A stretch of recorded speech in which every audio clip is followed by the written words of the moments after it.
Currently we're in Port Moresby, Papua New Guinea, working in a place called Kila Kila, which is a community on the outskirts of Port Moresby right along the coastline. And we've built a church that's approximately 30 by 60 feet for our local church here in Port Moresby.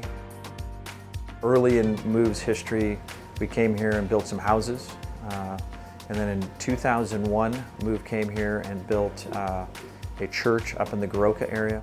And so I believe this is our fourth time here.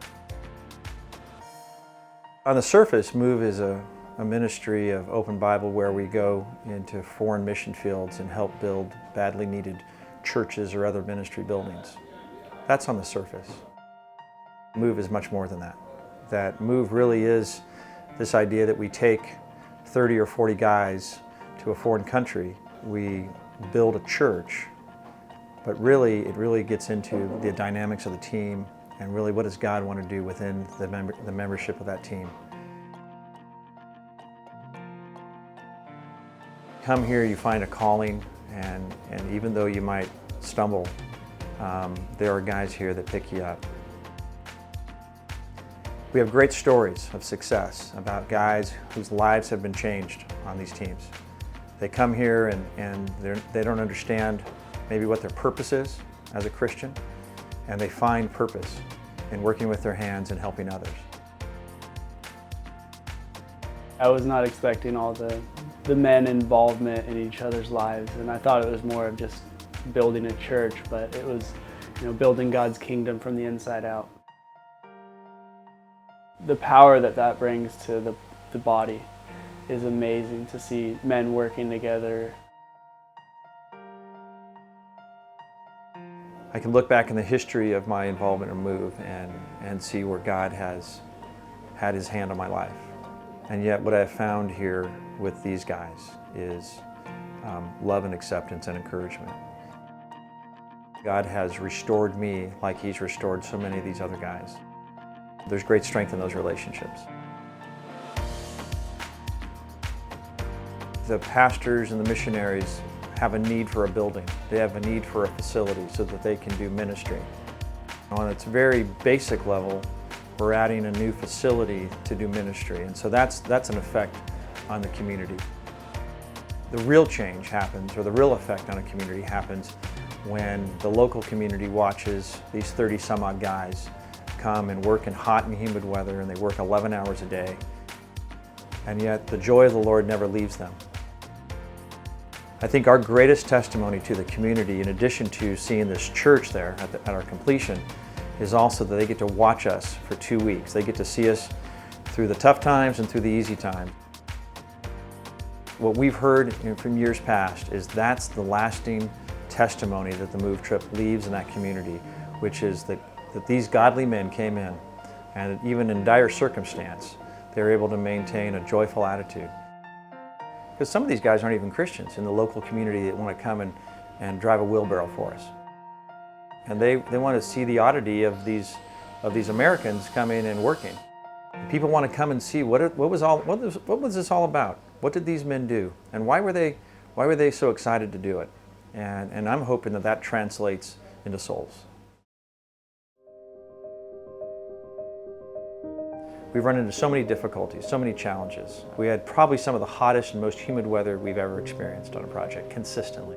We had a unique challenge that the foundation wasn't in before we got here. Getting materials to be delivered to the job site was almost impossible. As we rededicated ourselves to understanding that God is ultimately the master builder, and we're just His hands, the project started to develop. If we worked really hard, we had a chance.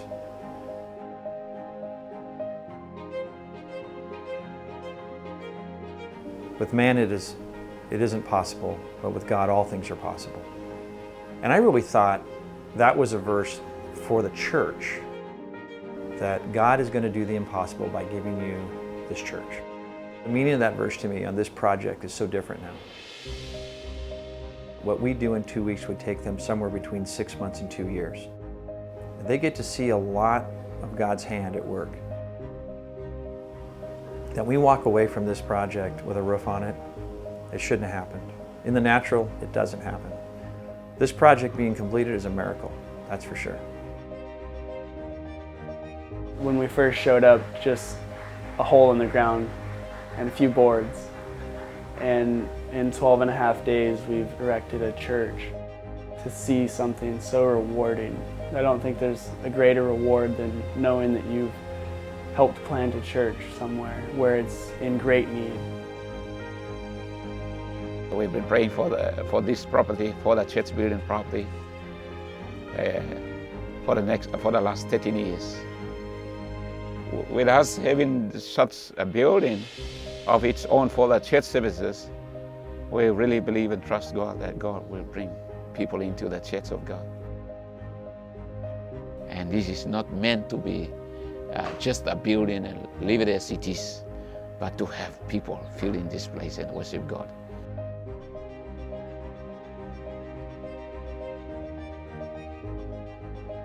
So years ago, I was talking to Ray Rexius.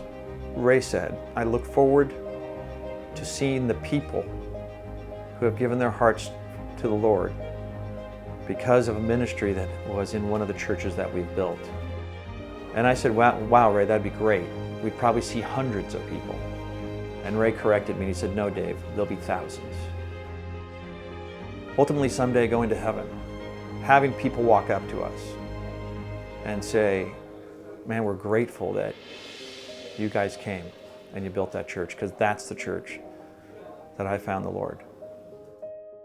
To see people that lives have been changed because of a small part that we played in the ministry in these various countries, I think is really the best thing we could ask for.